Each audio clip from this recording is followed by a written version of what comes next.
ఓం సాయిరామ్. జై శ్రీరామ్. శ్రీ షిరిడి సాయి గురుగీతిక 40వ భాగం. హితోపదేశాలతో ఉన్నతికి బాటలు. ధర్మం నశించినప్పుడు, అధర్మం పెరిగిపోయినప్పుడు నేను అవతరిస్తుంటాను. సజ్జనుల రక్షణకు, దుర్మార్గుల శిక్షణకు, ధర్మ స్థాపనకు యుగయుగాల్లో అవతరిస్తుంటాను. భగవద్గీత 4వ అధ్యాయంలోని 7-8 శ్లోకాలలో శ్రీకృష్ణుడు పలికిన పలుకులివి. నిజమే, అది మనల్ని పాలించే భగవంతుని కర్తవ్యం కూడా. భగవంతుని ప్రతినిధులైన యోగీశ్వరుడు కూడా ఇదే కర్తవ్యంపై అవతరిస్తూ ఉంటారు. శ్రీ సాయి కూడా ఇలా అవతరించిన సమర్థ సద్గురువులు.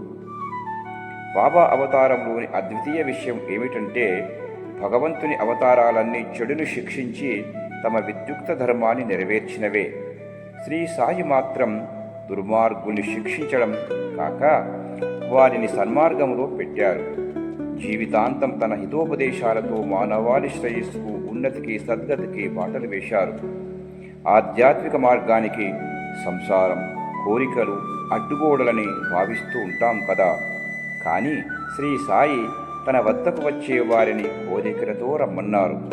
తన పవిత్ర వాక్కులతో మానవులలో సత్ప్రవర్తనను పెంపొందించి వారిని మంచి దారిలో పెట్టారు.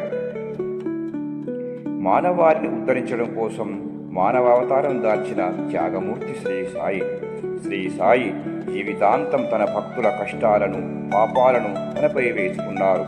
సమాధి చెందకముందు, సమాధి చెందాక కూడా ఆ పనిని నెరవేరుస్తూ ఉన్నారు.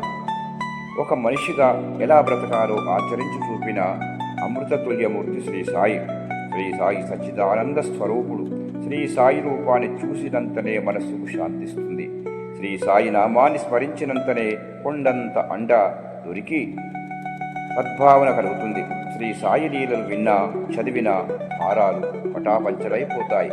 అలాంటి సాయి నామాన్ని మనమందరం కూడా నిత్యము స్మరిస్తూ సాయి మార్గంలో పయనిస్తూ సాయి చూపిన బాటలో నడుద్దాం.